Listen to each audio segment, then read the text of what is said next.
I kind of like this being in the dark.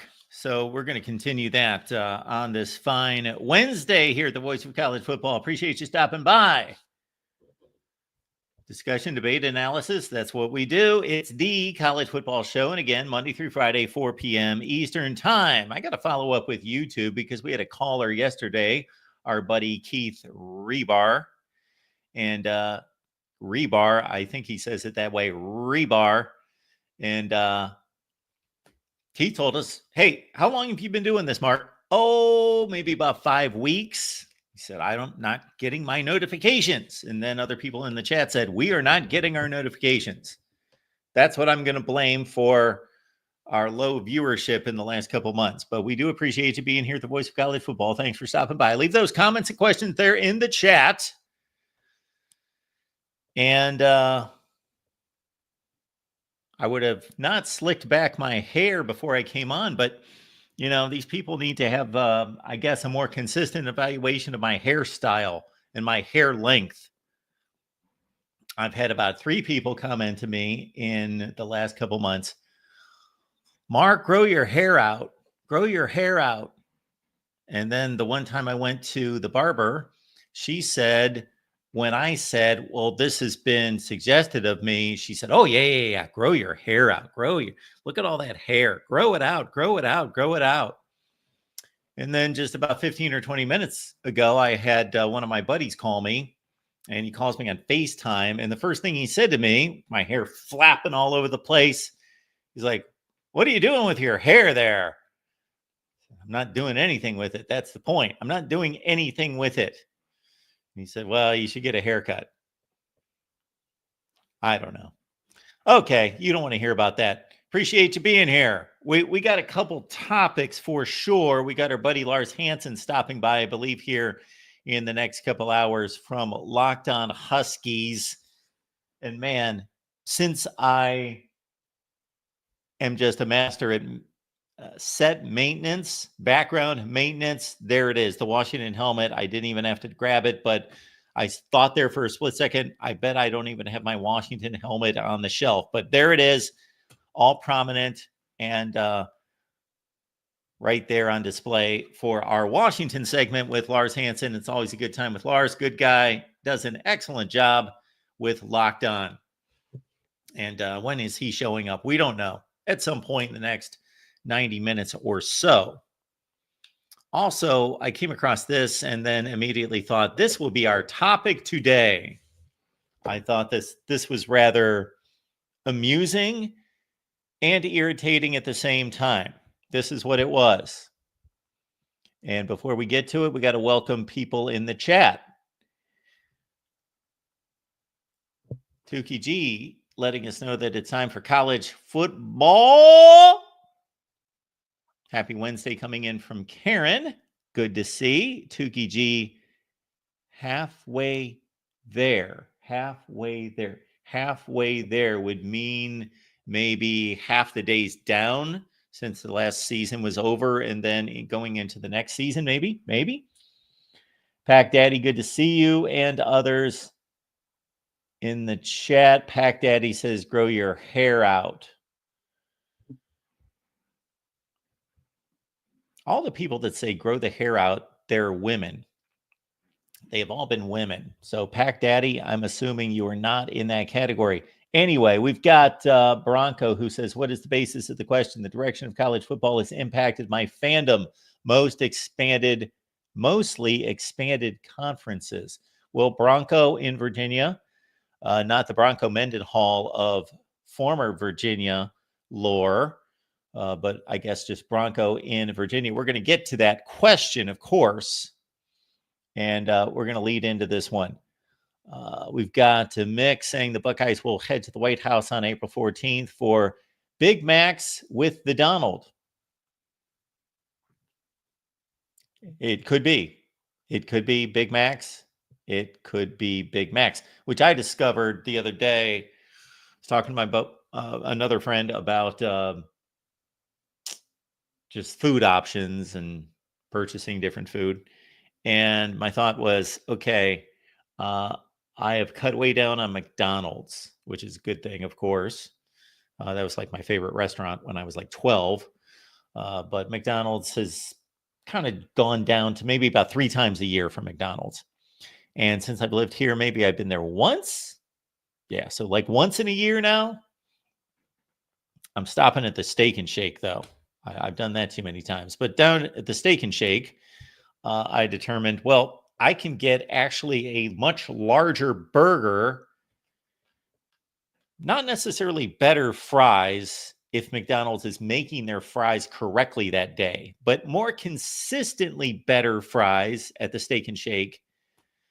And it's like $5 less, $4 less, something like that. Why'd we get into that? Anyway, the Donald inviting the Buckeyes to the White House. Leave the hair. Well, it doesn't stay this way. Like it keeps growing. That's the point.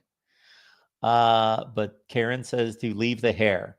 Dave's here. I am the only one who don't care who is in the conference. Beat the team scheduled.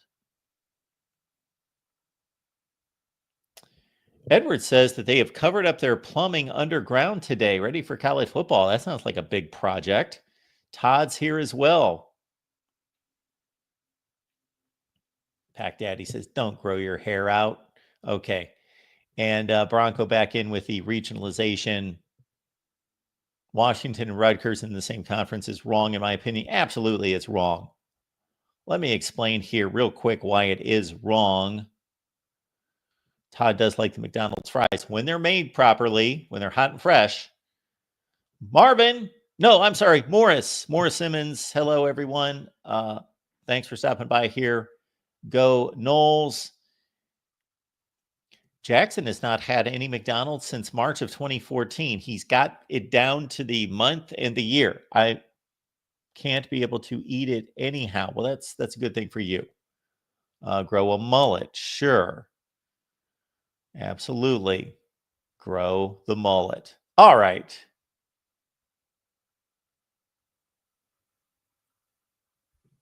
Jim says holding onto a horseshoe here with the hair in due time. Mark, haha. Oh, I think I've beaten the game when it comes to that, Jim. I'm sorry to break that to you. I think I have. My dad, my grandpa, full head of hair in their 80s. I think I'm okay there. No signs of that hair going anywhere. And it's still dark, despite the people that believe that it's not. All right, let's talk college football. All right, here we go. So I saw this today. And back to the regionalization, because I want to address what our buddy Bronco said. I'm right there with you, Bronco. And I stated this the other day I was on the Corn Nation show on Nebraska. And one of the beauties, one of the charms of college football was the regionalization of college football. The Big Ten, the Pac-10, the Pac-12, the Big 12, the SEC, the ACC. They all had flavor. There was a regional flavor, a vibe, a feel to them. Different styles of play, different ways people talk and live, different values to a certain extent, different music, different food. It all affected the environment of the game and the talk surrounding the games. When the Big Ten was truly the Big Ten, and the Big Ten was merely, if you go back 30 years, the Big Ten, the most eastern portion of the Big Ten was Ohio State or Michigan State, just in that line. And then you only got out to what would Minnesota be the furthest west? That was the Big Ten. That's it. And now we're from coast to coast. And even up until this latest expansion, we were from East Coast to Nebraska. That's still more than half the country. And the SEC has been the most consistent in staying with its region. At least all the states are contiguous. They haven't gone north of the Mason-Dixon line. Missouri's a little bit much, though. Missouri heading that way. Texas, Missouri, a bit much in that direction. Oklahoma, but not too bad for the SEC. The ACC, of course, I know that it says Atlantic Coast Conference.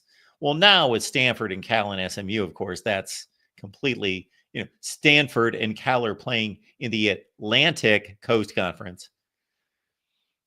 You're a stone's throw away from the Pacific Ocean, but you're playing in the Atlantic Coast Conference. But even before that, Louisville's probably 500-600 miles away from the coast. So the ACC has been messed up for a while. And then, of course, the Pac-10, then the Pac-12 starting in 2012. No issues with the Pac-10 and the Pac-12. Yeah, they reached out for Colorado and Utah, but that's not the end of the world. The Pac conference did pretty well in staying with the regional flavor of their conference, but of course, they are no more. The old Southwest Conference was a good one for regionalization. All right, we are going to get again to this subject of the day. Drufus stopping by, a rarity, me catching Mark live. And I say this in quotes because I read off the super chats. Drufus says, "Go Blue." And we appreciate Asian Posh Doreen. New member. You are just in time, Doreen, because as a new member, we're going to have ourselves a little live stream here in the next couple of weeks. And what we're going to do, Doreen, during the live stream is we're going to kind of get together. We're going to say, okay, we got our little Patreon over here. We got our YouTube membership here. What do you guys want? What do you want out of me? And we'll deliver. If it makes sense, we'll deliver. But, and some people ask from time to time, Mark, why do you have Patreon and YouTube? And the way this played out was there was no YouTube membership. We started Patreon. We had about 100 people over there. So then when the YouTube membership started, we had to start YouTube memberships, of course, but I didn't want to drop the 100 people on Patreon. So what we've done is tried to just make sure that everybody gets the same thing. So you don't need both. But we're going to have a fun little live stream in a couple weeks, and we'll just kick around. Hey, what do you want? What do you want on Patreon? What do you want on YouTube as members? But in the meantime, just Doreen, it's great to see you. Thanks for being here. All right, let's get to our topic because I thought this was a fun one potentially. And in the meantime, we will drop the call-in line in the chat because I thought this guy was a bit, should I be kind or just say it the way it is? A bit moronic.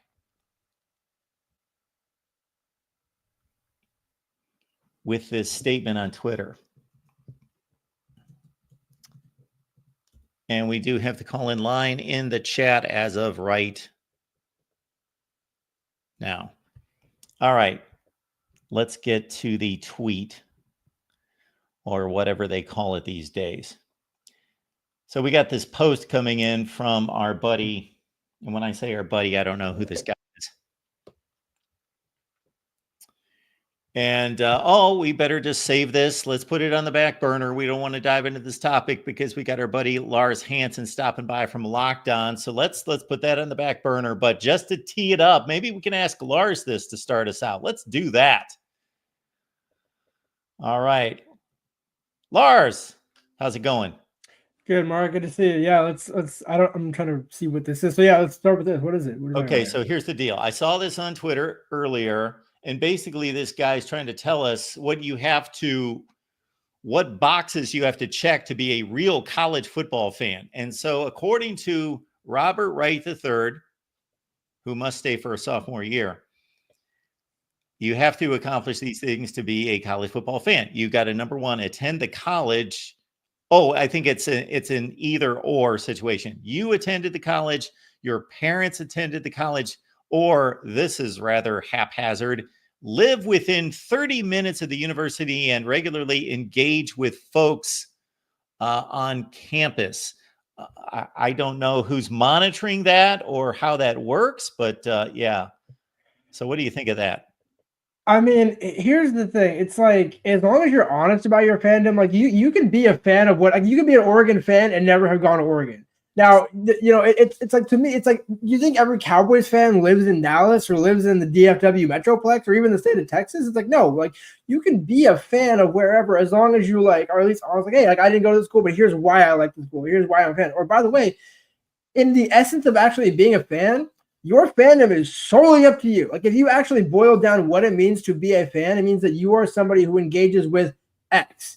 Whether you're a fan of Marvel comics or whether you're a sports fan or whatever, like if you took like being a fan, like why is it being a fan of a college team? It's like okay, I can see why. Hey, like if you are riding a certain, like you're a bandwagon fan. Well, guess what? There's still a fan in the bandwagon fan. You can be a fan of whatever. It's like it kind of spices up the sport, in my opinion, where it's like, cool, this guy is clearly not an actual fan loyal to one fan base, but he's loyal to being a fan of the sport. So for me, like if somebody went to Wazoo or they didn't go to Wazoo, went to UW, didn't go to UW, if you're engaged with the sport on any level, that's just a win for me. Like I don't care I'm intrigued by the root of your fandom, but I don't truly care whatever it is as long as it means you engage, and then that makes my job easier because it's kind of hard as a reporter to be like, oh wow, we look out at a stadium where there's like 10,000 fans or 1,000 fans, and it's just like to me, like whatever.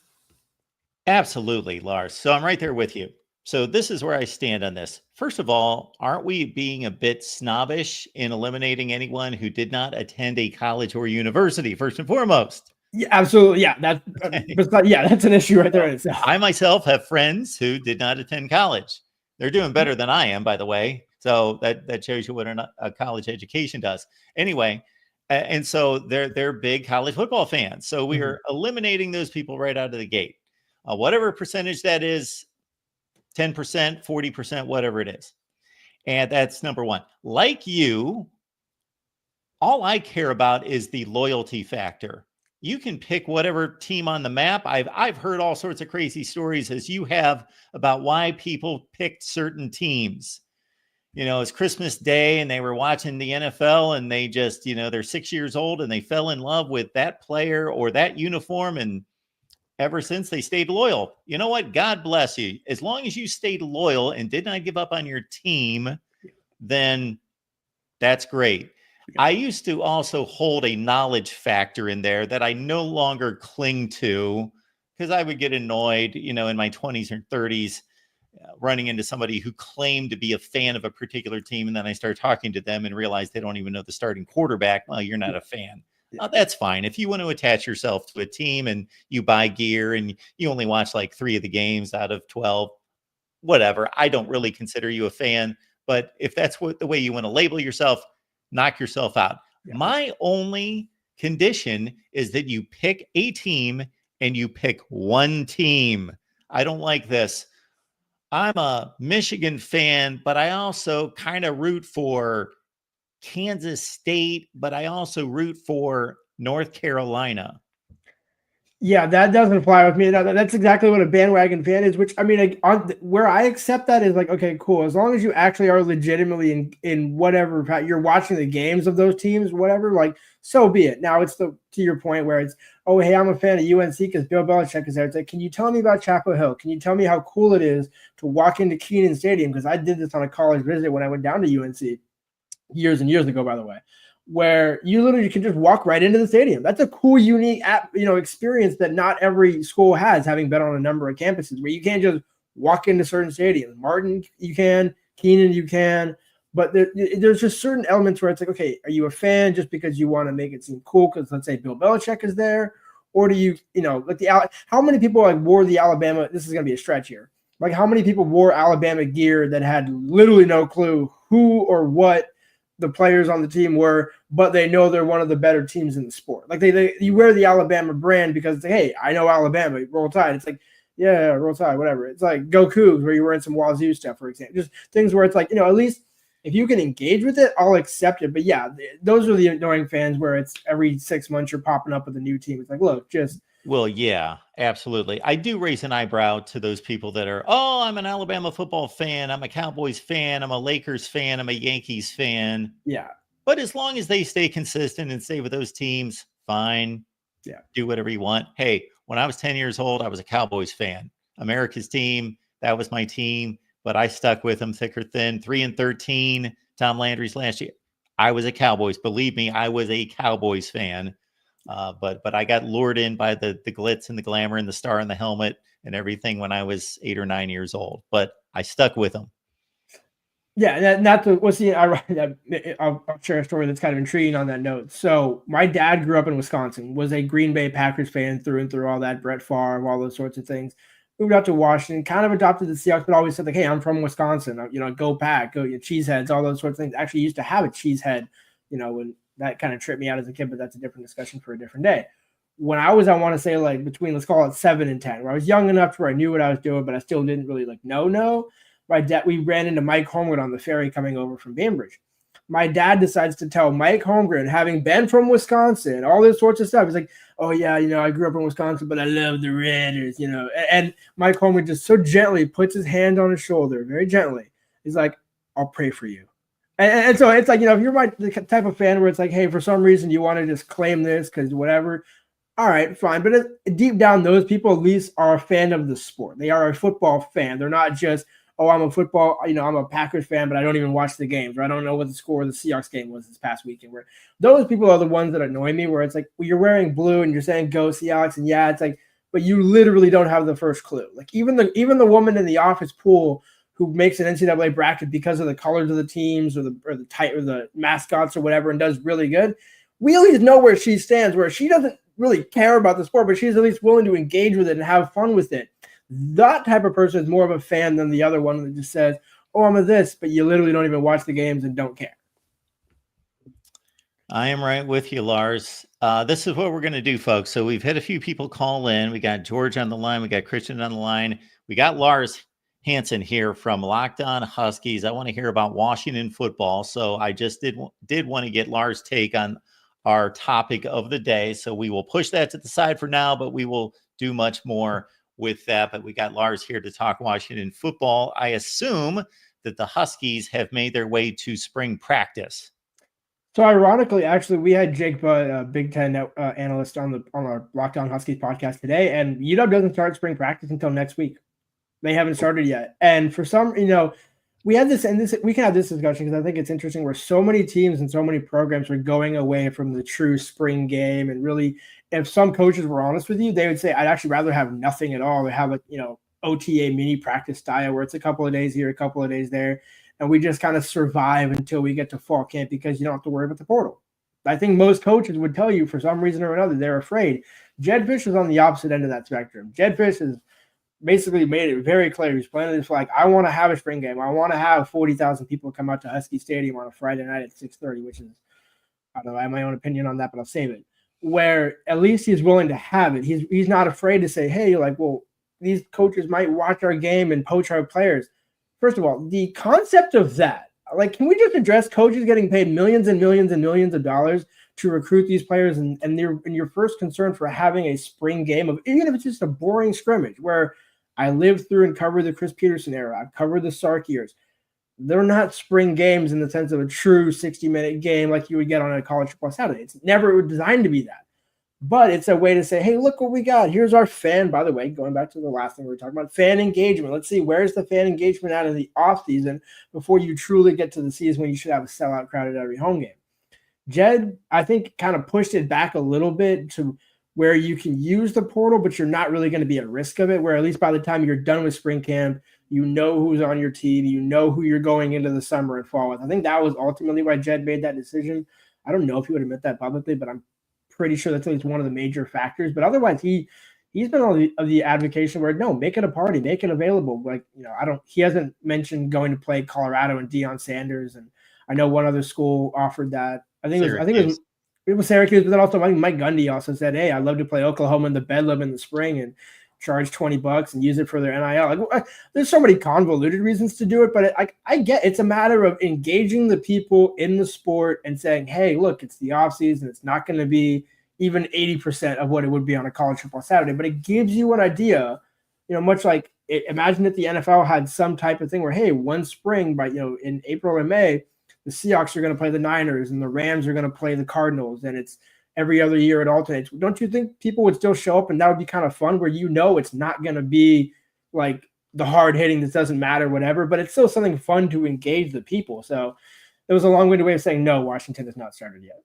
I love Dion's idea. I love it. Obviously, it's not a brainstorm of his. It's been done in the NFL forever. I think I actually determined a couple weeks ago when he came out with that statement that the first professional sporting event that I ever attended was actually the Bills and the Browns playing a scrimmage game, at Kent State, Dick Stadium at Kent State. It's like 7 or 8 years old. I had my Miami Dolphins jersey. I don't know why I had a Dolphins jersey. I think this was before I knew anything about football, and I just thought it looked cool. I like the colors. So anyway, my other statement on spring football, Lars, is that. So if I were commissioner of college football, I would force these teams, first of all, to have spring games, and they'd be free. Let's reward the fans. Just one time, make it a big tailgate and meet the players, meet the coaches. Again, the football's not football. So we all understand that. So, and a lot of people cannot afford to go to regular football games with a family of 4 or 5 and make it a mini vacation. So let them in for free, and we can bite the bullet for $1 million or whatever that they would have made and let the people in for free. So I think actually you'll be a great friend. I think Jed's is open because all of their spring practices are open to the public, and then obviously I think the spring game on May, whatever, the end of April, they're early open May, to the public. Yeah, they're open. Yeah, straight up, all of them. Yeah. Now here's what I'll tell you what's funny about that, and this is not a dig at the Washington fan base, but it is different than say Alabama. If you made the same offer, you're only going to get 150, 200 people out there at practice maybe for 14 out of 15, and then the spring game you'll probably last year they got 20,000. Depending on the weather, I could see him getting between 20 and 30 again this season. Jed wants 40. I don't truly know if it'll ever get to be that much just because they know for a fact it's not the actual game itself and you can't make it a wine and dine event. But Jed wants to make it a wine and dine event where, hey, like we'll host some recruits, we'll do this and that, we'll make it a big family affair, like you said. And by the way, the one area where you can make this free and then recoup most of the money, they still charge parking. I haven't gone to certain Big Ten campuses this past fall. Parking ain't cheap. Like I see now how you can make it free. And then, free. I would love that personally. Again, I'm with you on all of those aspects. But even let's just say you wanted to make $10 a car, family to park, whatever. Sure. Something small to where again you're not saying like, hey, free ticket, free admission, $8,500 to park. Okay, now it's no longer really free, and there's too many catches involved. But yeah, no, it really should all be free because again, it's not the main product, but it's like rewarding the fans, giving them like, here's a free sample. You go to the store market, you get a free sample, and then, hey, you know what? Wow, that actually tastes good. Let me go buy the whole thing. Let me try some of these brats. So let me go try one of these things, or whatever the case may be. Most of the time you don't, but at least still, it gives your fan base a reason. If you don't put something on in the spring and you just literally wait for August 31st or September 1st or whatever the first game is that comes up in fall camp, you use that as the run-up or whatever you want to call it. Why, as a fan, would I care as much about going to those things if you're like, well, wait, what's the benefit? I mean, in this NIL era, UW they had 3 weekends in a row where they had players go out and help sell Girl Scout cookies at the U Village, literally like 10 minutes from campus. So it's not a huge stretch. I would have thought, like, wow, like they advertised it. You would have had a bunch of people lining up. DeMond had a little bit of a line, had a lot of young kids show up. And obviously, because, he's younger, he's going to draw that type of fan base. You saw plenty of people walking by. I'm like, dude, in 2 years, let's say UW makes a national championship run similar to what Penix and the 22-23 team ended up turning into. Like, imagine if I think DeMond's going to be one of the best quarterbacks in the Big Ten for the next 2 years. I've been on that train. I'm not afraid to be on that train. Let's say they end up making a CFP appearance either this year or next, and you make a run certainly next year. Wouldn't it be cool to say, hey, I got a photo with DeMond. I got to meet him as a freshman or as a sophomore. Like, these are all free opportunities for people, and yet you would think more people would take advantage, but they still don't. And so that's what intrigues me. Like, if you give it to them for free, they should show up. For the most part, on the big spring game they do, but the other access they don't. And it's just like, well, that's always my refute when people say, oh, I love your job. I wish I could come out and watch practice. It's like, right, tell me that when we're an hour and 10 minutes into it and you're completely bored because there's not much to see. Yeah, Lars Hansen on the line from Locked On Huskies. Lars, where can people find your work? So Lockdown Huskies is the main one at this point. I did some work for Athlon for about a year, stepping away from that. So just focusing on the podcast. So if you search Lockdown Huskies, YouTube, Spotify, Apple Music, pretty much if you just go into Google and type in something, it's either going to come up with my profile or the podcast profile. Subscribe. I'll say this, like, and this is not a humble brag, but more people listen to that podcast than I thought. Like, it's cool to see people come up to you in person, like, hey, you recognize you from this. Hope it's not weird. Like, no, it's good to know that people actually listen. So if you want to check out our work with me and Roman Tomashoff, that would be the place to do it. That's very cool. I will say this comes to mind, among other things. I'll tell my two quick.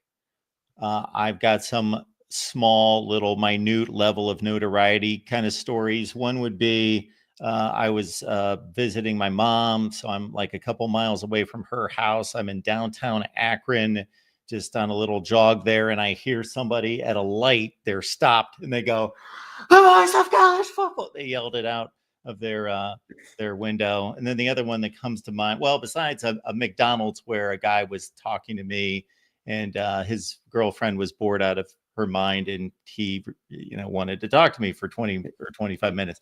But then the other one was I was bent down at the gym, like doing an exercise, and I'm bent down, and somebody stuck a phone in my face while I was bent down and go, "Is that you? Is that you?"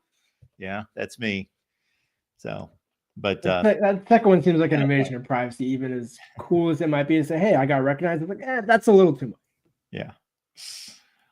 So we got a really good question coming in from Minnie, and we want to direct everyone over to Corn Nation and Minnie's shows on Monday and Thursday night. And Minnie had me on this past week, and it was a fun discussion about Nebraska football and my book, Disputed National Champions. So Minnie's got a question about how Washington is handling the NIL situation.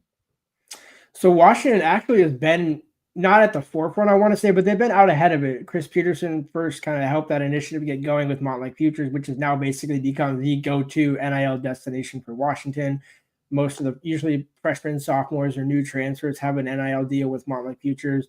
The resources are there, long and short. And even when it comes to basketball, where people might be surprised when Washington spends $4, $5, $6 million next season cumulatively with the roster, both returning players and new guys coming in, where the resources are there for Washington. They haven't shied away with it. I will say the state of Washington itself took forever to figure that one out in terms of put some actual legislation, have it signed, and actually go into law.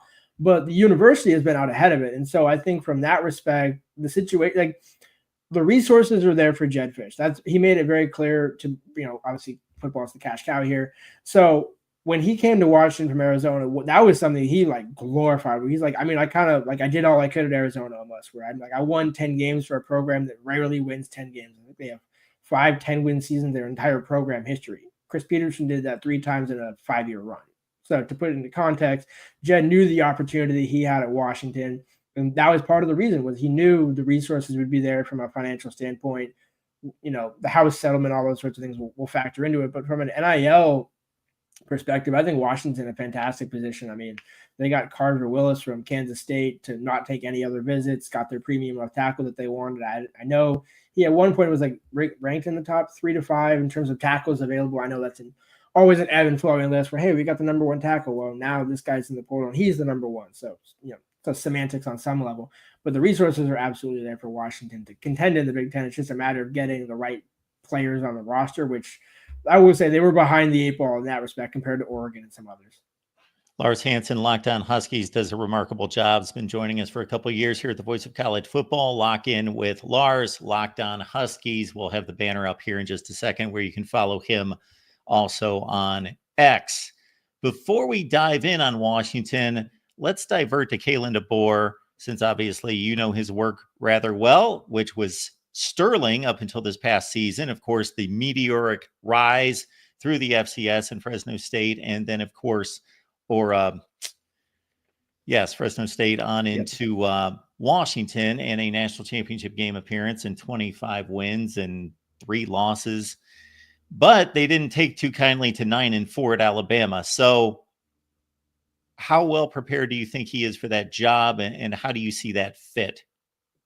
I mean, I'll be honest. I'm one of the few that doesn't mind what Kalen did because what exactly you said, 25-3, a Sugar Bowl win, a Pac-12 title win, the last one. So and I knew there was no way, no matter what he did at Alabama this season, he was not going to live up to the expectations. But I don't think it's as bad as what it could have been. I mean, and I say that fully knowing they lost to Vanderbilt, but you also still beat Georgia, where we were going through the schedule. Like, how many wins do you think Alabama really going to have in Kalen's first year? And I was like, he's going to have that one or two that is inexplicably a loss that you can't explain, and you'll look back, because that was the UCLA game in 22.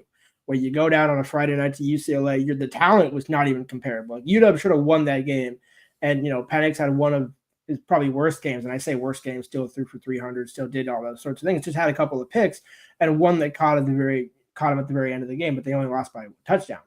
So they're going to have a couple of those. And I would, again, implore the Alabama fans, no matter who's the quarterback this fall for Alabama, miles better than Jalen Milroy. I don't mean that as a shot, because I think he's a fantastic athlete, but for what Kalen needs in that system, this year was straight up just almost like Will Rogers at Washington, where you're just going to make do with what you got. And then next year, we're really going to kick into high gear, where I believe Austin Mack is probably going to be the guy. Although every time I talk to somebody at Alabama, they say it's Julian Sayin or who's the other, Ty Simpson. Well, you get, oh my word, I talk about him all the time. Kylie, can't think of his last name.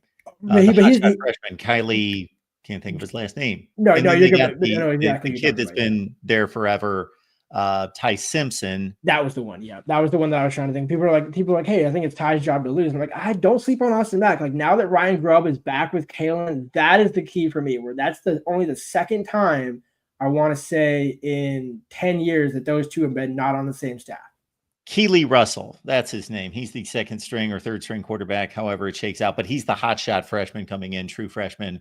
Yeah, Ty Simpson's been there forever. Austin Mack was a top 50 overall player in the nation. So a lot of people discounting him because they got the hotshot freshman. Then they just figure, well, Ty Simpson's going to be the safe pick until they get the hotshot freshman. Well, you got a top 50 overall player who's probably ready to roll at this point after a year in the system. So I'll tell you this. I talked to Ryan Grubb after Austin Mack signed as a true freshman. This is back, I think, would have been probably February 23.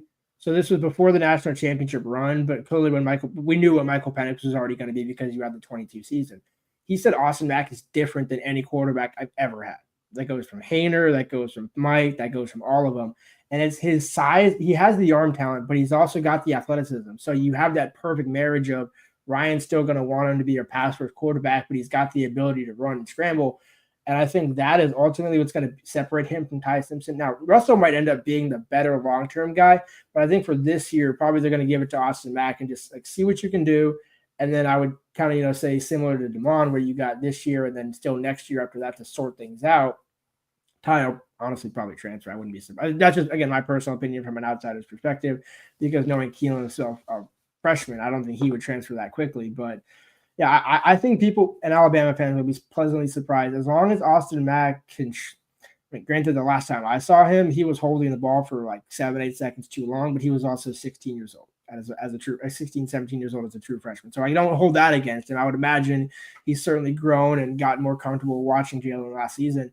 And I think kind of he needed that season. But look, now you got two. You watched Mike do it for a year. You got to watch how Alabama is going to do it. Now put it all together because you got the skill talent around him. I mean, if you got Ryan Williams, you're happy. Christian, George, and others, hang in there if you'd like. If you want to get off the line, that's fine. I totally understand. But we'll get to you in just here in the next 5 or 10 minutes. We want to get a Washington breakdown. We got Lars Hansen here from Locked On Huskies. All right, we'll finally get to the Huskies. You mentioned a few times DeBoer Williams. Of course, he eased his way into the lineup. I think partially that was injury induced because of Will Rogers, or partially they just wanted to get him ready and thought he was the better option. I don't remember at this point. So I love Will Rogers. He was a great kid. Probably like in terms of obviously his dad was coaching football down in Mississippi. You can tell he's the coach's son, where he's never going to give you he's always going to help the next quarterback prepare. He's never going to be, oh wow, you're benching me while I'm out of here. He was never going to be that guy. And given how Kalen left and Ryan, I still have video of Ryan Grubb talking about Will Rogers' fit at Washington under their staff. So Will was always going to be the guy, but yet at the same point down in Arizona, Jed knew for a fact. He started recruiting him, I think, as a freshman or a sophomore. I think think Damon told me it was ninth grade where him and Jimmy Doherty came down and watched him. And ever since then, Jed's been like, no, this is the next guy. Like, this is the guy. Like, I know he's only 5'10", 185, 190 pounds, whatever that might be right now. I don't know. I know he's gotten bigger this offseason a little bit, which is important. But Jed has viewed him as like, he's the guy. Like, this is the guy. But at the same point, when you have a 6th year in Will, you can't just throw him to the side because let's say UW goes 4-8 this season. Damon looks kind of good and shows you the flash of what could be in 2 or 3 years, but you just wasted a fifth year, 6th year guy who set records in the SEC. Like, you had to give Will his dues. So what ended up happening, where I made this prediction on Locked On back, I want to say in August, around Big Ten Media Days or sometime like that, where it was a debate whether Damon was going to play more than 4 games. That was the debate we had on the show. I said take the over. I think he'll play about 6 or 7 games. In my head, I couldn't justify Jed Fish's plan publicly, but I knew always Jed had a plan to get Damon involved in every single game, no matter what, some way, somehow.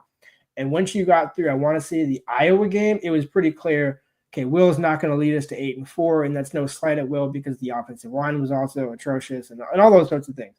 And so Damon kind of had been taking increased reps, and you could see, like, I will say, Damon is one of the more poised quarterbacks that's as a young player that I've ever seen, that I've ever covered, where he's very grounded. He knows exactly, like, he knew his assignment. He knew he should have been the starter, but he also completely understood why Will Rogers was the guy, and then Damon would slowly take over as the season progressed.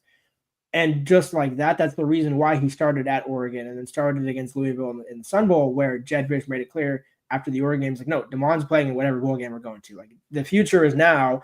Will understands that. Will got 10, 11 games to give it a shot.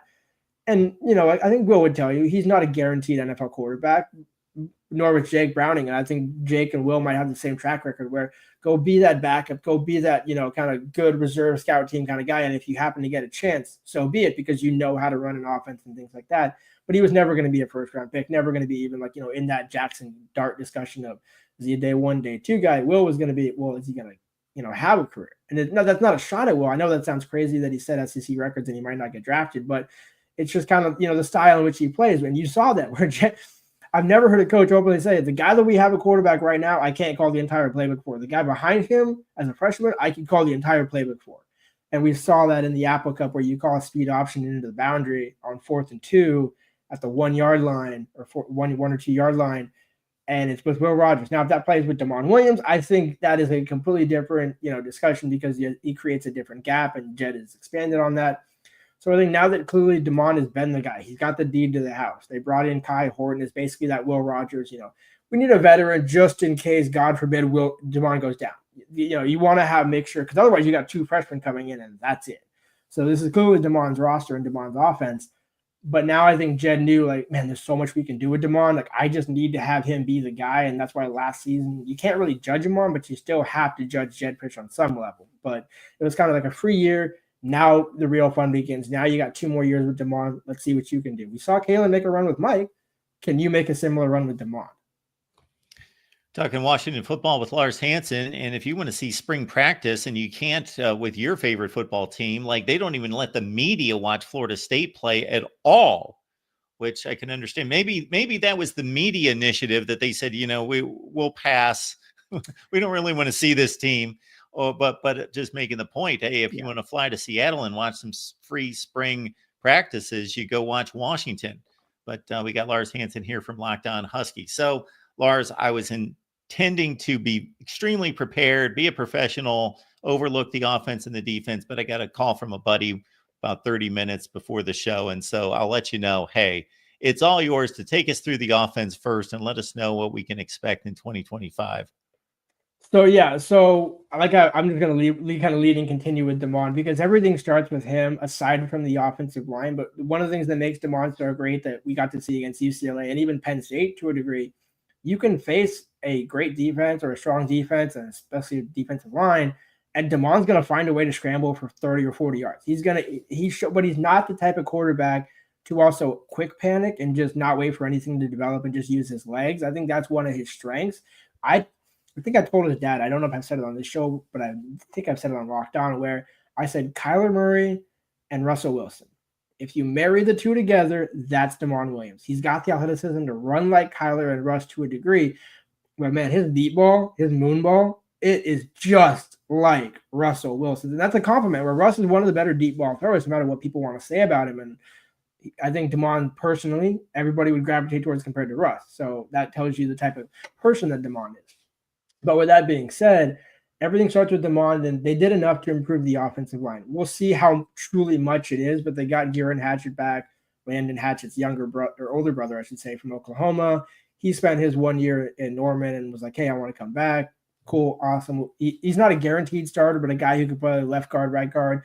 Almost that kind of essential veteran where they want to push some young guys. Pocky Finau, Zach Henning are two guys who I would probably pencil into say is competing with Garen at one of those two guard spots, and one of them is going to get the job and one will get the other, and Garen will find some snaps. But the one big one for me was the right tackle from K-State, Carver Willis. There we go.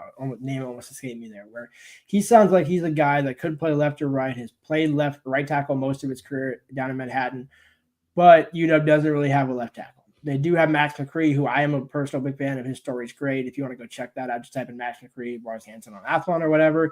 He has a great family story where he had to kind of step away from football. He was, driving a forklift for Aldi's, and he was working at another plastic company at one point, but he thought his career was over.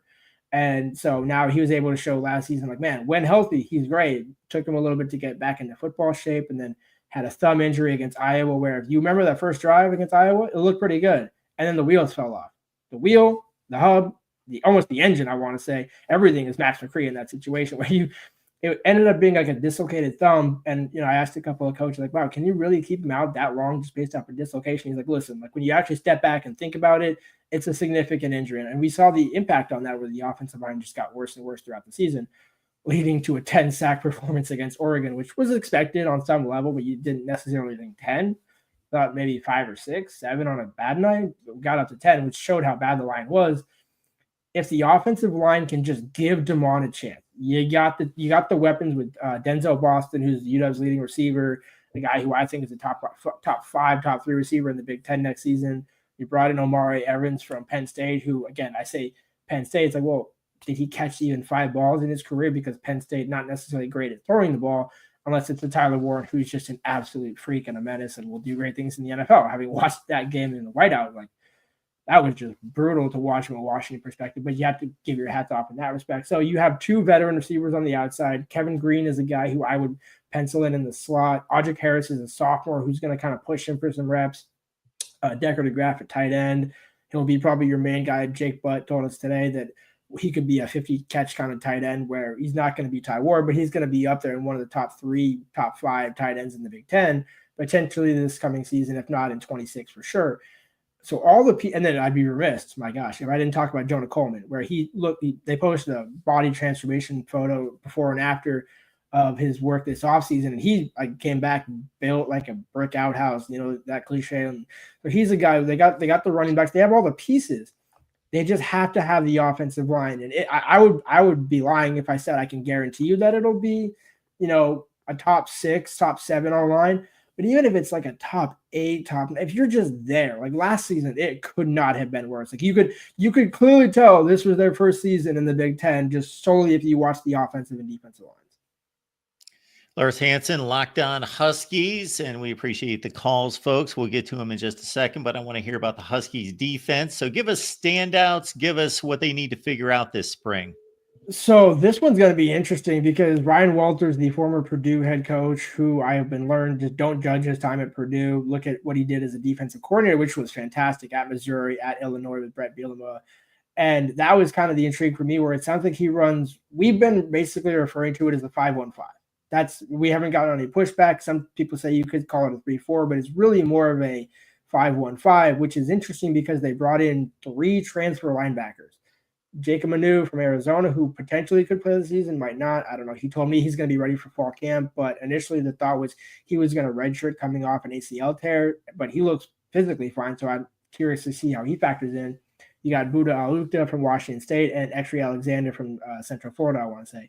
So those 3 all kind of fit interestingly for a 5-1-5. So I'm really curious, actually, just to see what it looks like, where kind of had the same thought with Steve Belichick's defense, where is it going to be a Patriots defense? Is it going to be what Washington ran before? Ryan Walters, I think, might actually have a few tricks up his sleeve, which I'm intrigued to see because once again, they went heavy into the portal. They got Simone Peppa from Utah, defensive tackle, nose tackle, and Ontario Thompson, who had a cup of coffee at Iowa, and then went to Western Michigan. Now this is kind of his big opportunity, similar to Max McCree, where former Big Ten guys who didn't necessarily do a ton at their previous school now get to prove, hey, I actually do belong here in the Big Ten.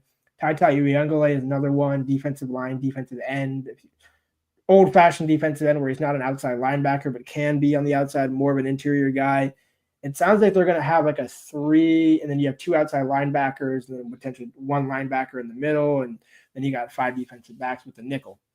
And so I'm going to be really intrigued to see how it'll all marry together, because some of the transfers they brought in, like Alex McLaughlin at safety from NAU, CJ Christian from FIU, 2 completely different safeties. So I'm curious to see how those 2 mirror together. And really, it's in a way a fresh start for Ryan Walters, where he, I think, learned some things in his time at Purdue the past 2 seasons. But otherwise, he's been a really well-regarded defensive coordinator. So I'm curious to see, like, what can that lesson from Purdue evolve his defense at Washington? Lars, we appreciate you stopping by. And again, we want to encourage everyone to stop by Lars' work, Locked On Huskies. You see both the Twitter/X handle for Lars personally and Locked On Huskies, and you can catch his work right there. Lars, appreciate you stopping by. We will be knocking on your door, I'm sure, here in the next few months. Sounds good, Mark. Always good to talk with you. All right. Good stuff from Lars. And we will hit the phone lines, and we appreciate everyone stopping by here at the Voice of College Football. We will get to your comments and questions. No, I am not Lars Hansen. Man, I'm like 8 banners down. I'm getting pushed around here on my own network. All right, let's get to the phone lines. And keep in mind that our big topic today was basically, this was spurred on by a post on Twitter that I saw where somebody was trying to tell people what they had to do to be a college football fan. Now, come on, we'll look at it here in just a second again, and I'll be asking you the same. Well, we got George on the line. George, what's going on? And I'm going to take note of the time here because we don't want Christian to wait too long. We got we're at the 54-minute mark. George, what's going on? Why don't you just let him on with me? We'll both start side by side, and we can all 3 talk. That's really not how I do things. That's why. Okay, listen. What you got, George? I'm not going to get into letting women out of the kitchen and how that ruins society. But I'll just skip that part because Christian's waiting. Where did that come from? What have we been talking about that led you to that? It was early in the chat, a joke about women's sports, and I went, I agree. Donald Trump needs to defund women's sports and get them back at home where they belong, in the kitchen. All right. Look, the world's gone to hell. We need a radical change. We've got too many 17-year-olds in the kitchen these days. I don't think that's a thing for women. So that's the age category we're talking about. All right. Anyway, we want people to be free in this country, George. We're not going to tell them what to do. Mark, you know everything I say is satire. I can get away with this shit all day long, but it has to be in a joking manner. Satire. Right. Sometimes satire is wrapped around some other things too. Okay. You know, when I saw the topic of your show today, I said, I am the fan police, because I've been seeing these fan police around forever, right? Okay. And I've decided I'm going to be their chief marshal. I'm going to get control of my fan police, because they just can't be doing what they're doing. And tell somebody you can't have 2 teams. I can have 3 teams if I'm rich enough. Ask Warren Buffett. I bet he's in on 6 or 7 teams. Whoever covers the point spread is my freaking team. I didn't think that you were a gambling man, George. I have some stories about Oregon State beating USC. Stories. I mentioned it before. When Oregon State beat USC, USC was undefeated. And Oregon State had this little running back. I don't know. You told me his name before. I don't even remember. Rogers. Yeah. Yes. Ah, my God. He ran for like 5 touchdowns in the first half or some crazy ass shit. So I've always liked Oregon State since then. There's one team, you know.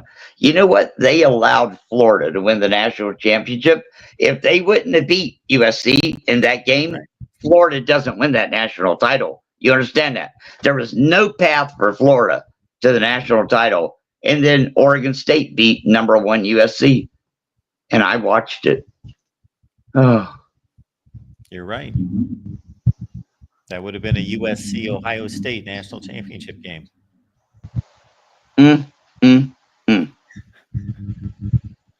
I love the Oregon State Beavers, so I don't want no fan police saying you can't have more than one team. I love the Gators.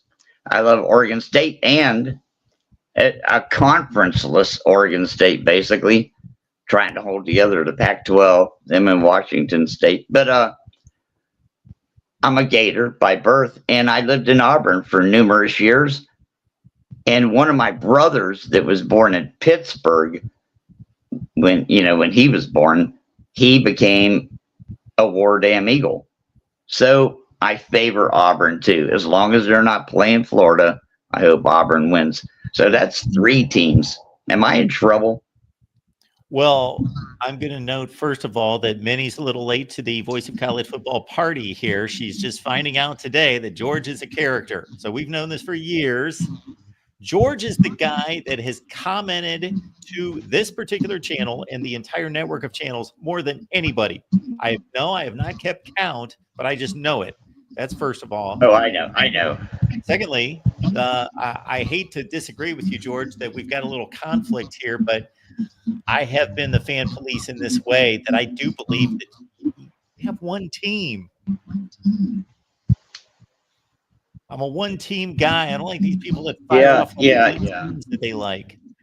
You know what you need, Mark? You need more diversity, equity, and inclusion. You need to come into the modern age. You got to give people 2 or 3 teams, and that will help your channels grow too. They'll watch 3 channels instead of 1. You know. Well, that is a good point. That's an angle to it right there. Folks, and I will not rat you off to the Republicans about what you've done. That you've opened it up for having 2 or 3 favorite teams. Pick your favorite 10 teams, folks, and subscribe to all those channels. Absolutely. Mark, listen to this. I finally figured it out. Oh my God, this is it for life. You're set. Check this out. Contact Allen Iverson. You know who he is, a basketball player? I've heard of him, yes. Okay, listen to me. He's more like you than you are. You get it? But once he meets you, he will realize you have archives. You can prove you've been you forever, you know? Oh my God.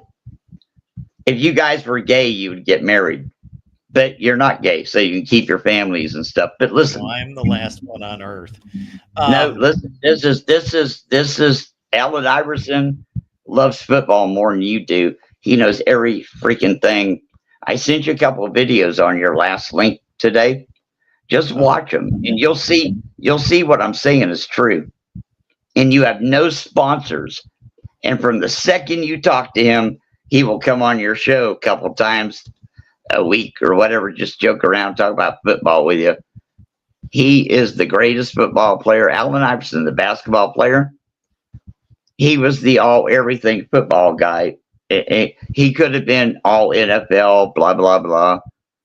Any position, Mark, every position. He played them all. Never been anybody like him. Not even DJ Lagway.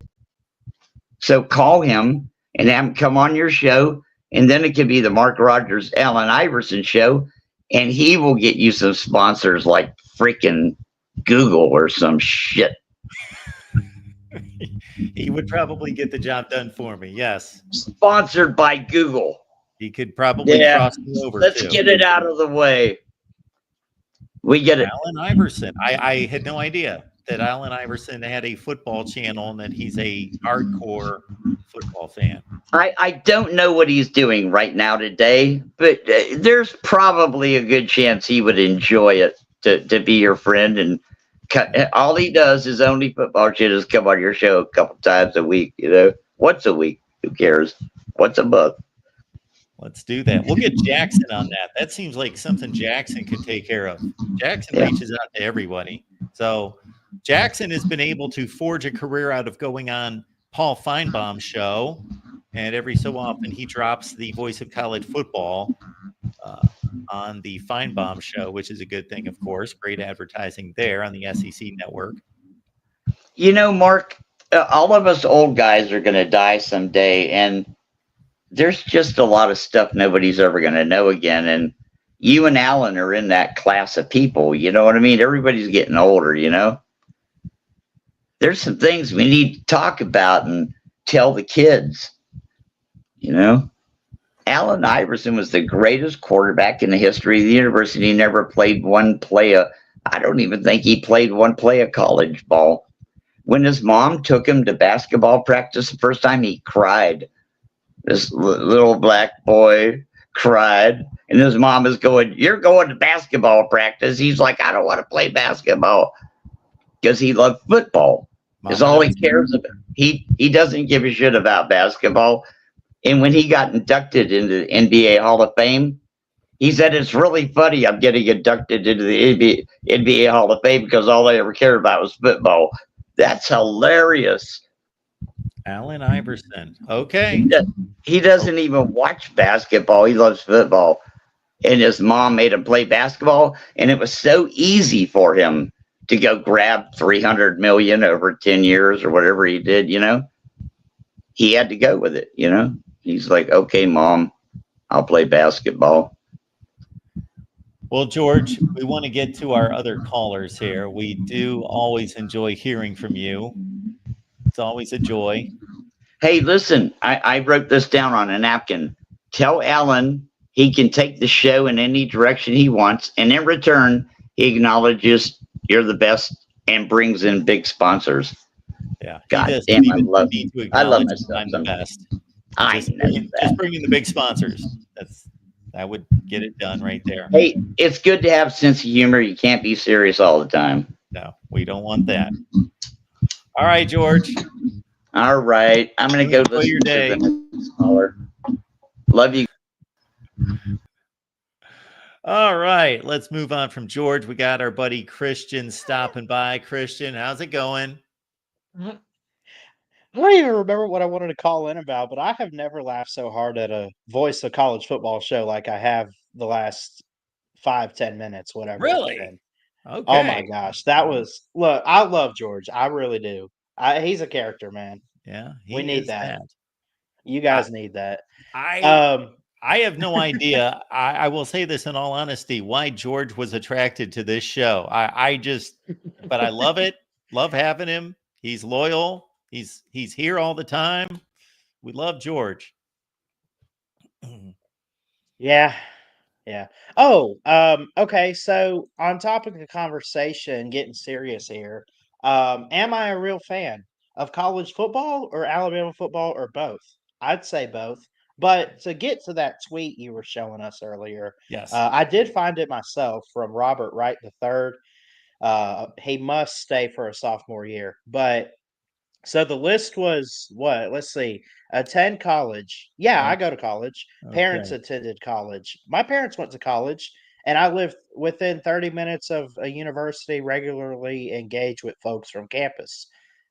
Yeah, my university is about 30 minutes away where I go at Wallace State Community College in Hansville. So I think I fit all those boxes. What do you think? Well, I think it doesn't matter. Is what I think. But hey, if you can check the boxes, then you've passed Robert's. He didn't criteria. specify. Hey, to be fair, he did not specify what university it had to be. No, he did not specify that, and he wants all of us to be carrying around GPSs to figure out whether we're college football fans.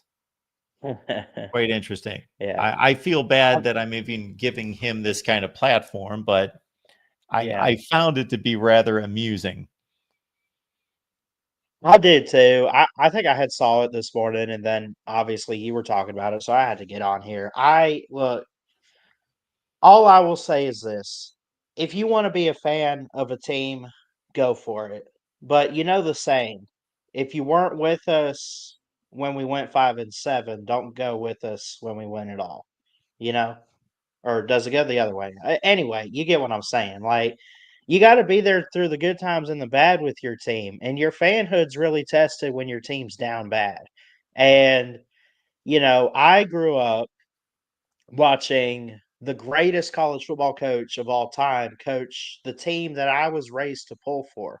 I don't really remember much of the Mike Shula, the Mike DeBoer. I wasn't there for Gene Stallings or Bear Bryant, obviously. Um, so I haven't really been down in the gutter as an Alabama fan. Now, is that going to ever happen in my lifetime? It probably is. And I will be tested as a fan, and I'm going to have to make a commitment. You got to stick to it, man. What do you say to that? Well, yeah, you got to stick to your commitment. Absolutely. I was looking for my response to.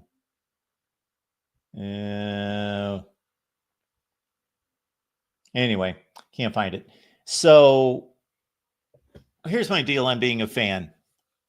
I, at one point, basically wanted to test people for knowledge, but I am no longer in that camp. Hey, if you never watch a game, well, I would hope that you would watch your team play most of the time. That would be one thing. Now, Right. in terms of memorizing the roster or anything like that, that would have been a 25-year-old Mark would have held the standard that you need to know stats and rosters and be a real fan. No, that's no longer me. Let's have fun if you don't want to look at it like that. But I would hope that you would generally watch your team on Saturday. But even if you don't, hey, if you want to call yourself a fan, just number one, stay loyal, regardless of whether they win or lose. Yes, you got to stay loyal. And then number two, one team per person, folks. That doesn't mean you can't have a little affinity for some other teams. Like I kind of like some of the also rans in the Big Ten, Purdue, North, but I'm not a fan of those teams by any stretch, but I kind of pull for them because they've been kicked around a little bit. But I'm not a fan of those teams. I've got one team. Right. And I'm the same way. My grandparents are Penn State fans. So like when I watch Penn State, do I want them to win? Yeah. If they lose, they lose. But for their sake, I want them to win. You won't really find me in Penn State gear though. You'll find me wearing all crimson, kind of thing. So, I mean, you can have different teams you pull for, but when it comes to fanhood, a true fan is loyal to his only one and only team.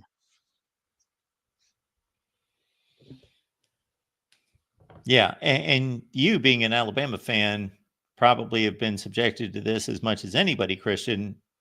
Mhm. People just jumping on the bandwagon because you've been so dominant, who aren't Yeah. really truly fans. Oh, yeah. I mean, and look, does that make me mad? I don't get mad about that, but like at the same time, it's like I said, the saying is if we're 10-2 or 11-1 or national champs or something, you want to be there then. Well, why aren't you there when we're down at the bottom, not making bowl games? So Karen's comment here brings to mind that for just about every rule, there's an exception. And I'm going to Mhm. make an exception here. Again, this is my little rule book of one that you basically, well, two, that you pick one team, not anyone else, just one team, and then you stick with them. Except for, let's say you grow up, I think with Karen, it might be you grow up it might be reversed. Anyway, Mississippi State fan, you're from the state of Mississippi, you're a Mississippi State fan, but then you go off to school somewhere else. You go to Virginia Tech to school. Well, then you're going to become a fan, I would think, attending a school for 4 years. That's especially a football school. That you're then going to root for that particular team, but you're still going to love the team that you grew up with as a kid. That I can Yeah. see. Yeah. Kind of like, for example, I'll probably, it might not be till the spring, but like I'm going to UAB after I graduate Wallace State. So is it criminal after I graduate UAB to therefore go and pull for UAB football and Alabama. Is that criminal, Mark? Because go ahead. Different levels, much different levels of football. Oh, I know. Now, if you went to Auburn, Oh, no, I can't do that. I mean, I have no hate in my heart, but like that's not a place I want to go. I can't do that. But all right, yeah, I mean, Christian. look, it's you know, pick your team. Even if you don't go to school there, pick a team and stick to it in the good times and the bad is what I would say. Well, that's also a good point concerning, people not attending that particular school because I posted this comment as well. I took a poll. Mhm. Let's see if I can find the thing. So I took a poll and I'm going to find the results both on Twitter and took a poll right here on YouTube because I was just curious of how many people actually attended the school that they root for. And I was Yeah, guessing it was going to be pretty low. Now we've only got 150 votes in, but still, we're looking at 65% of the people out there root for teams that they said didn't no. attend to college. Yeah.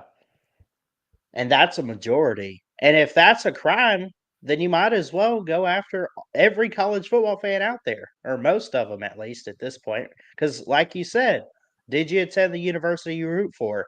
Over half said, nope, didn't go. Didn't go there. Okay. So, And I would be one of but those people as well. yeah. All right, Christian. Well, Anything else yeah. for us?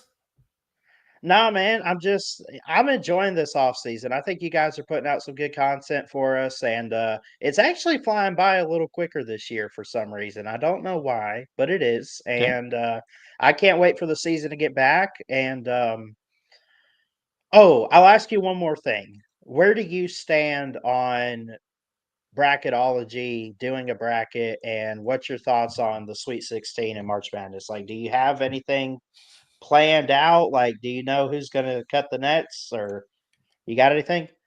This will put it in perspective, Christian. And this is coming from a guy that was paid to cover college basketball for a number of years. So it's not like I didn't Uh-huh. enjoy college, and I loved it before I ever got into sportscasting.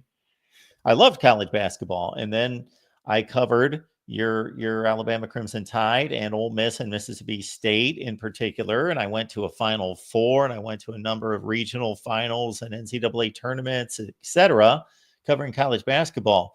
But here in the last 10 plus years, I have just not watched any college basketball. The only game in this tournament that I've watched, and when I say watch, I was sitting there with a buddy and we were talking, so I can't say that I really watched it, was the Mhm. Michigan Texas A&M game. That's the first time this entire season I've seen a ball go through a net. So I don't even know who's in the Sweet 16, except I would guess Michigan State is. I know that they're playing Ole Miss just because we've got an Ole Miss show and we got Florida and Auburn. Basically, half the SEC still in the field, Yeah. and a couple Big Ten teams: Purdue, Michigan State, maybe somebody else, maybe not. That's all I know. So I really have nothing to offer. I don't blame you. But hey, thanks for keeping us going during this off season, man. I'm looking Absolutely. forward to more shows. And to all you college football fans out there, if you're not subscribed to this channel, you're wasting your time. That's all I can say, man. I love you guys. Jesus loves you too. Keep your head Thank up. you, Christian. We appreciate that. Appreciate Thank you. you. Our buddy Christian, great guy. And it's funny because Christian said something about thank you for all the content this off season. Actually, we produced a lot less content this off season because typically, I got to say, I've been well invested in the coaches' rankings, the program rankings, the all-time rankings, and we'll get to that. We're going to carve through every season and let you know who should be the national champion. Yes, we are going to do that. I don't care if I sit here for 12 or 14 hours. That might be the way we do it. We'll do a live stream and I'm just going to sit here. I'm going to go through every season and we are going to rework the national championships because they are screwed up. And again, I am working on program rankings and I'm almost done. So we will rank all the programs in college football from 1 to 136. Then we'll release our coaches rankings, and then we'll come back and we'll do our all-time program rankings, not to confuse anyone between the current rankings and the all-time rankings. But as you can see right there, more than 65% based on our poll that I just threw out there. Well, it was 18 about 6 hours ago with 150 votes that most of you do not attend the school or did not attend the school that you root for in football. Chris, welcome to the Voice of College Football. Hello, Chris. Chris, if you're there, we're here.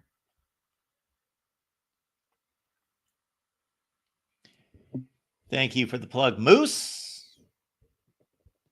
And do I even have a copy here? Yeah, I do. Actually had 2 requests today for signed copies. So thank you for that. For those gentlemen that contacted me and wanted signed copies. Disputed National Champions is the book. Thank you so much again, Minnie, if you're watching, for having me on Corn Nation the other night. And we didn't just talk about the book. We talked about a lot of interesting topics under the umbrella of college football. So check that out. That's over on Corn Nation. Moose, thanks for the pop as well. And I would like to hear if any of you have any fan criteria. Here's my take or fandom. Just because you're married doesn't mean you can't. I did start to read that, didn't I? All right, Chris, let's give it another shot. Are you there? There you are. How are you? Good. I don't know what the problem was on that one. Oh, that's fine. Oh, just curious, Mark. You said, and I'm not disputing you necessarily. I just, one of the things I guess we don't agree on, maybe, and it's not that you're wrong about it. It's just I don't know that I've. Of course, I'm not wrong. Well, I know, but I'm just kidding. You're not wrong. I'm just kidding. Probably not. In all fairness, I think you, even when I thought you were wrong, at times you were right. So that's just a fact. So, and the only thing I was going to ask you though, in this, and I haven't seen your book yet. I'm sorry, Mark. I haven't had a chance to look at your book yet. I haven't gotten one, so I don't have a copy to look at. But I think there's always going to be questions, even like last year. And again, I've already talked about it, so I don't want to waste more time on it. But if the idea was to unify the championship, honestly, I guess it came as close as it's probably ever going to get. I'm not saying that the way that it was done was unfair or necessarily worked to one team's advantage over. I think Ohio State. I think they, even if the intention, I don't know for sure, because when they lost to Michigan, that was a little. I didn't expect that. I don't know if you felt the same way, but and it was a game I guess that could have gone almost either way. But the only thing I kind of wonder, and I've already told you about it, is from one year to another, and this is something I think has kind of been demonstrated to at least, prove itself out, is that there is a way kind of to infer a title.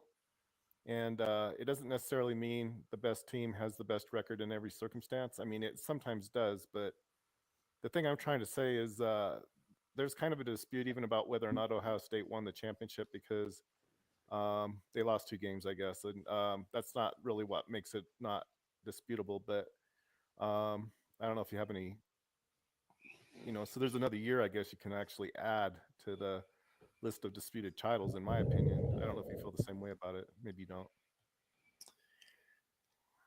I would under the old system. I would agree with you under the old system. If we just simply had a regular season and then every individual team marched off to their bowl games and then we evaluated their resumes and their records.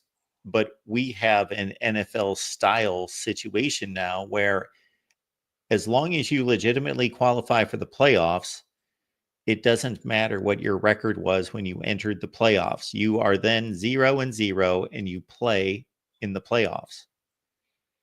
Well, You're evaluating the entire season, and I respect your approach. I truly do. That's the way you want to approach it. Well, Is no. you want to take in the entire season, but it's just like any other professional sport where once the season, you could have the worst record in the baseball playoffs, but if you qualify, once you make the baseball playoffs, if you run the table, you are the world champion. It No, doesn't I'm matter not. that you had the worst record of any team in the playoffs. That really isn't my objection, Mark. It's not. Okay. I mean, if you want to, I mean, I don't know. I guess I sometimes wonder if it isn't partly because it's Ohio State. Maybe I know we all have our. I don't know what my preference would be as far as a team winning. It would, people might not believe this. It isn't that BYU. It wouldn't make me happy if BYU would have beaten Ohio State. I don't look at things like that at all. I just don't. People are accusing me of being a bandwagoner, and I'm not. But I just want to make sure it's the team that deserves it. That's really the only thing I've ever really cared about. Anyway, as far as Ohio State winning, I mean, I thought they beat Oregon well, I guess they didn't beat them, but I thought they should have had a chance to beat. They were denied an opportunity to win the game, is what I thought. Whether they've made the field goal, I don't know. I mean, you never know. A 50-yard field goal, basically. I mean, that's not a gimme. Under 50, I guess, but they never had the chance. To me, that's not fair. Give them the chance, and if they make it, they win. If they don't, they don't. So that game was kind of questionable. And then I don't know about the game against Michigan. Wasn't that one kind of questionable too? I didn't really catch it. I didn't see the whole thing. Well, was Anyway, it questionable? the Michigan result, beat yeah. Ohio State. There Oh, were no, no the result. controversies in the game. Almost every game has a controversy to it. If you want, I mean, there's some people anyway. Well, the I didn't see. controversy was that Ohio State didn't play well, and people questioned, including myself, play calling. But that's part of the deal. Michigan, fair and square, won the game. There were no controversial plays or endings or anything like that in regards to there being bad calls or anything like that. Yeah, but with the playoffs, I think there's the outside chance that they might have tanked to get a. I mean, there's always that possibility. I mean, think about it, but Well, people have conjectured that so that they didn't have to play in the Big Ten championship game, but I don't believe that. well, I wouldn't know, but it's a little suspicious in my opinion. But of course, then maybe that's one of the reasons why I preferred the BCS, because to win the BCS, they would have necessarily had to beat Michigan, then beat Oregon, and then I don't know who they would have had to beat after that. Maybe Oregon again. I'm not really sure, but and it's one thing. Just because I like something doesn't necessarily mean it's a better way. But I think for these players, though, I kind of wonder. I'd like to know whether they really like the fact that they're, I mean, I guess it's the professional model, which I understand kind of what that is, and I think for the most part, I think it worked out pretty well. I don't know that I don't think anybody was upset about the way it ended, I guess, but I know the two best teams probably met in the championship game, and it looked like a pretty good, the way it worked out. I think it worked out to where the better team, deserved the championship and all that, but. I don't know that it was undisputed, though. I don't know. That's the thing. It's like, okay, well, now we have an undisputed champion. I'm not so sure about that. But that's just that's why I don't agree that just because something works at a certain caliber of play, that it necessarily fits every season. That's kind of how I look at it. And even if it does, I mean, where do you stop it? Do you stop at 12? Do you stop at? I mean, to me, it's like it didn't really work, in my opinion. But I guess that's just my opinion. So. Doesn't mean I'm right. I mean, it fit with what the result fit to where we have the team that won the championship. I think most people would agree was the best team. So I guess that part's all that really matters. But They played the best in the playoffs. They reached the playoffs legitimately, and then they won the games to win the national championship. But see, I think one of the reasons, and you can tell me if I'm wrong about this or not, I think that was one of the reasons you wanted something like that was because you thought that BYU couldn't have won it that way. And I think there's been some evidence, I think, to maybe support that. And then there's some that kind of says that maybe not, I already tried to explain that to you once, but. Well, Chris, I never said that BYU should be stripped of a national championship. I simply said that other teams were just as worthy based on playing much tougher schedules. Well, much tougher schedules. I mean, much so there you tougher go. schedules. No, that's. I'd like to know which team that was, if that's really what you're trying to base it on. Which team was that? Which team was it that played a much tougher schedule that year? I mean, you can tell Florida, me, I guess. Washington. Okay. Well, they played a tougher schedule. I don't know that it was a much tougher schedule. And then the thing about that, Mark, was Washington could have played BYU. They had that option. I mean, I don't know. At some point, you have to admit that that was kind of a, whether you agree with the decision or not, which is they had that decision. They could make they had the option to play BYU and chose not to. That's kind of a strange decision.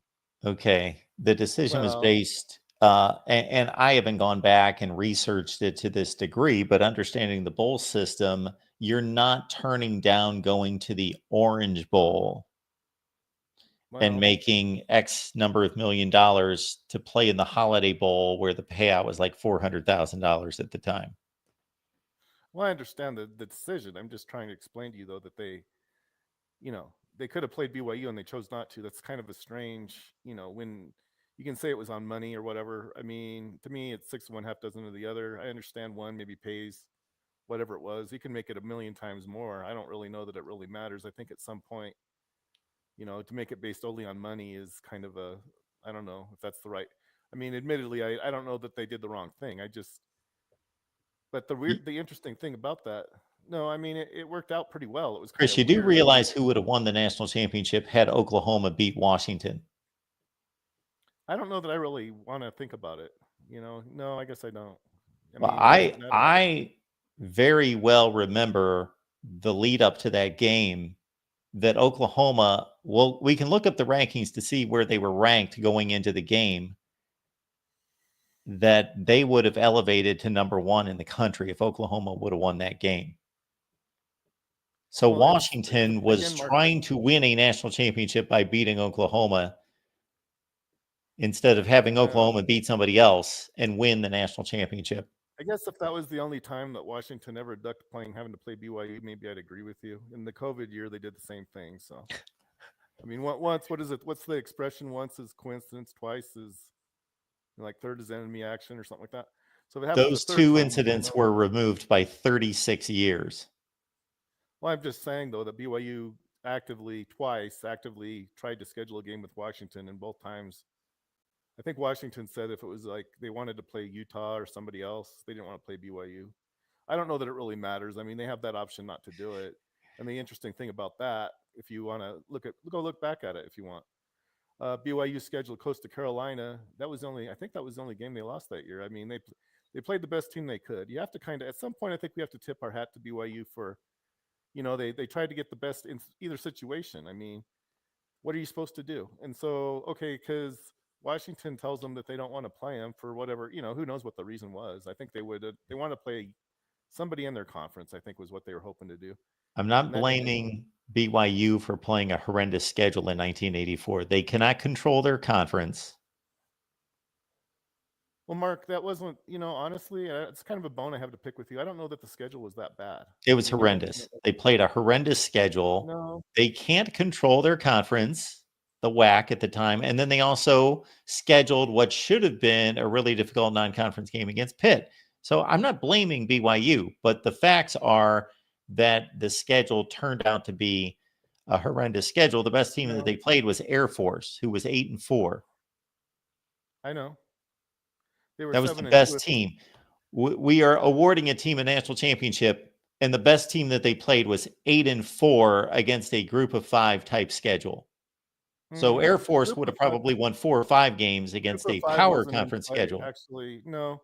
Group of 5 really wasn't in play back then. And well, I understand it was not a term that was used back then, but it was a subset of it was not a major conference. No, the WAC actually, it was a major conference. No, it was not a major conference. Never has been a major conference, was never a major conference. No, it depends where you draw the line, Mark. I mean, they were the top 8. I'm drawing the line where it was reasonably drawn, just like it's drawn right now between the power conferences and the group of 5. It's the same conferences were power conferences then. The SEC, the ACC, the Big Ten, the Southwest Conference, ACC, Mark, the Big 8. I don't know. The WAC was arguably a better conference than the ACC. I mean, if you want to get really right down to it, they might not have been. Well, so if you're going to say it was the ACC, then that kind of shows that you're not being completely fair. At any rate, I think they played decent teams. I mean, none of them were probably outstanding, but one thing I was going to explain to you though that you might be interested in, Baylor ended up being a pretty good team, and other teams that they played that year were actually pretty good. And I don't know that I have to go through each one of them, but Hawaii had a good team. I mean, it's just a fact. They were as good as Arizona was. I mean, Arizona was one of the better teams that Washington played. Or Hawaii was at least as good as theirs. They had the same record. I don't know. I don't know if you want to base it on that or Utah. I think our friend Minnie doesn't want to know the answer here. She's new to this and new to your phone calls, and a new member, by the way. So wink, wink. Anybody out there want to become a new member here at the Voice of College Football? It's available. But she's just flabbergasted as to what's going on with BYU. Why are they involved in all this? What do they have to do with anything? Well, I think I already told you there's been examples of this, and it's not just me telling you this. You can go back and look. Every 20 years, there's kind of a upheaval. It applies to college basketball too, by the way. Kind of a team that nobody kind of really. I mean, you can look at it. 84 Georgetown won the NCAA. I don't think they've ever won it since, but that was kind of a that wasn't really. I don't know. They good team and all that, but I don't know that people anticipated that they'd win the championship. And then 44 it was Utah. 64 I think it was UCLA. First national championship, and then they followed it with like 10 more. So every 20 years in college basketball, there's kind of a new face. It's kind of what I'm trying to tell you, Mark. And it includes Ohio State. In 1944, they were, I don't know if they were recognized or not, but so it's like you're going to discount BYU, but then you're going to count everybody. To me, I think you're just showing that you have a little bit of a, well, for whatever reason, I don't know, the WAC. I mean, honestly, Mark, that's not even now, they're not a terrible conference. I mean, you can make it as bad as you want to make it, but they've actually had a pretty good, no, I'm not saying they're one of the top 6 conferences, but they're in the top 8 probably, or were. How high do they have to be before they finally earn your respect, I guess, is kind of what I want to know. So, Chris, if I pull up the BYU schedule and for the 117th time we discuss 1984, I already kind of know what it's going to tell you. If I would promise everybody in the chat and anybody that's going to watch this on replay that I'm going to settle this score once and for all, and we will never, ever, ever, ever, ever, ever, ever, never talk about this season again, then I'm sure people would just love me for it. Well, you're trying to take a title away from somebody, and so that's kind of where I'm not taking a title away from anyone. Well, I don't know. That's what you said. Washington played. If you went back and watched the video that started all this, I think it started all this is when I produced a video where I outlined the 1984 national championship season, and you got in an uproar about it, and it's never stopped. That was how long ago? When did I post that video? My goodness. Well, go ahead and throw BYU under the bus, Mark. They played UCLA in the first national championship Super Bowl. I probably had like I don't know.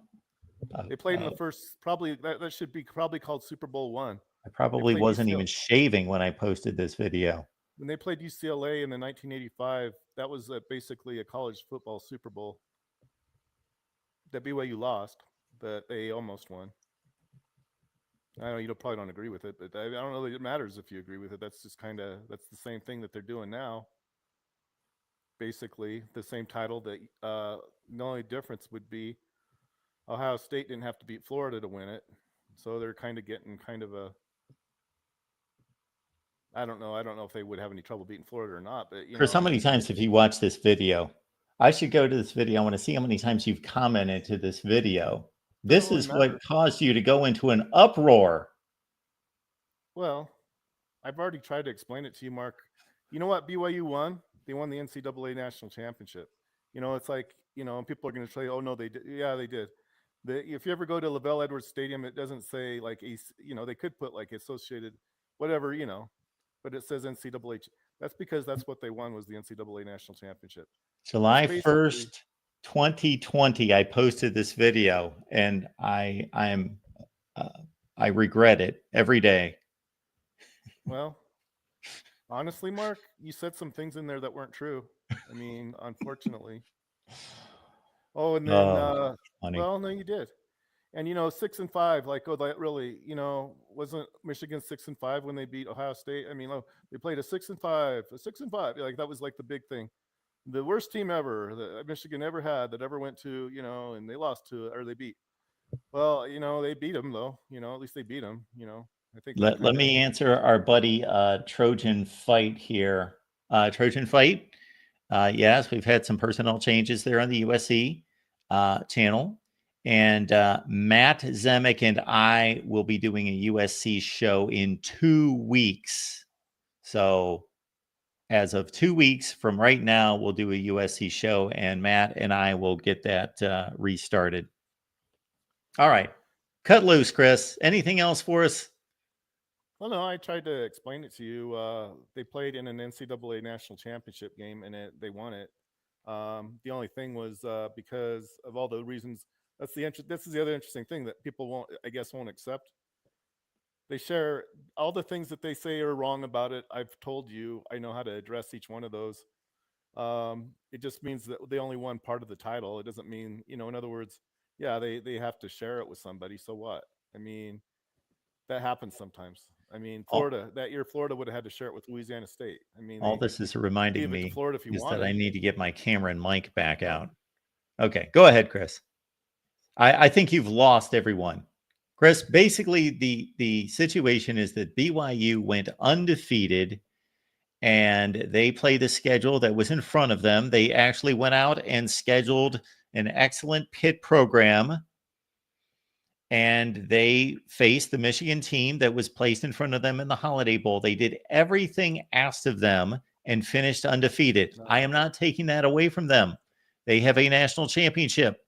I am merely discounting their resume because of playing inferior opponents, where the best team on their schedule was roughly the 35th or 40th best team in the country. And you cannot say that that's an undisputed national championship when the best team you're playing is like the 35th or 40th best team in the country. Well, that's a lie, but whatever. BYU's best wins. No, it's not a lie. Yeah, it is. I got it right there. Their best wins, 7-2 Air Force and Hawaii. They beat 2 teams with winning records. 2 out of 13. Hawaii's probably a top 40 team, but Air Force was easily a top 25. No. Hawaii might have. Yeah. No. Yes. No. Well, come on, Mark. Air Force almost won the championship the next year, the national. The only reason they didn't was because BYU beat them. See, Chris, I don't know how they would have done it. If you would not have written volumes of comments to me, both publicly and in private to my Gmail, I would believe what this guy is saying right here. Our buddy Pac Daddy. He believes that you're just trolling me. This is just your bit.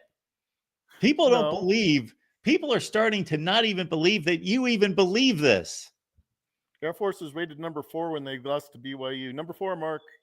I don't know how much higher they have to be. And if they had beaten BYU, what do you think they would have? Air Force was what? Rated number 4 the year they beat. They were not ranked number 4 in the country. Yes, they were before they lost. No, they were not. Yes, they were.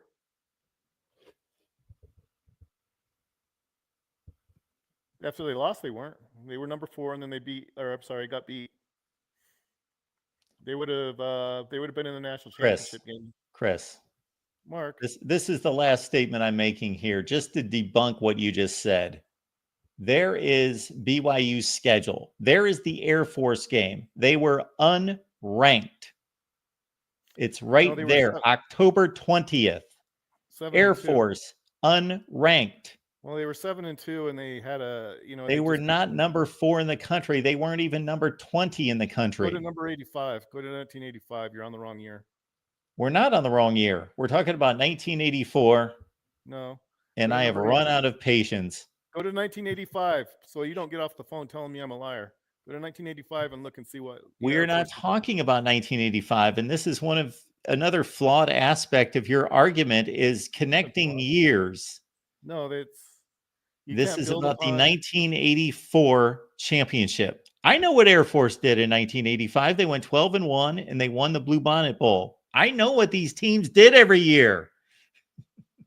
They were 1 win shy of being an undisputed national champion, is what they were. You That wanna, doesn't matter. Sure it It does. doesn't matter if they went 0-12 the next year.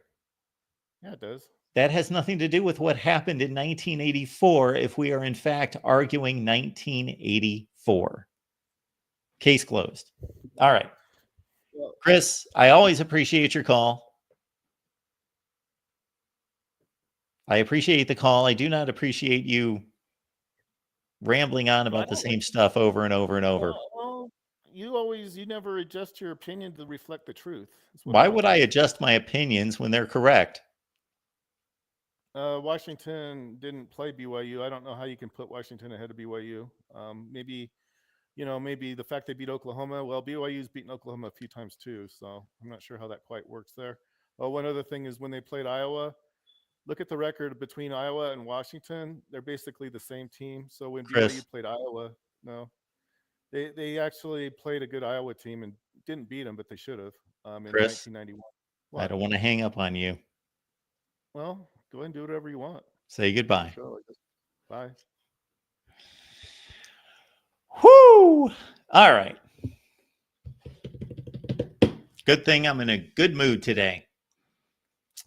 And I am off here in a couple minutes, actually, to catch up with, yes, we're going to have some new hosts on our LSU channel. How about that? So we've got to get them set up. Appreciate you being here at the Voice of College Football. And again, special thanks today to Minnie, who's a new member. Doreen's a new member. And yeah, no drinks in sight, unfortunately. Just the straight stuff, the good for me stuff. A lot of that. That 2020 video just reminds me that I had such a better setup. I got a camera back there that's not being used. I got a mic and a crane over here, not being used. We'll get to it someday. All right, folks, do appreciate you being here. This is the College Football Show. It's 4 p.m. every day. That's 4 Eastern, folks. And we've got some really good guests coming up here, but I can't recall off the top of my head. Yeah, Chris Drew from Menace to Sports. Many of you know Menace to Sports. Chris Drew's coming on Friday at 4 Eastern. I don't know if we've got a guest on Thursday, but we'll come up with something. Otherwise, you can hear from me. You can hear me ramble, and maybe Chris is going to call and ramble, and maybe George is going to call and ramble. Much different rambles, of course, and obviously you can call, folks. So we do appreciate you being here at the Voice of College Football. I've got a Miami show tonight, 7 Eastern, Cam Underwood, State of the U on the Miami channel. So please check it out with myself and Cam. That's at 7 Eastern. See you then.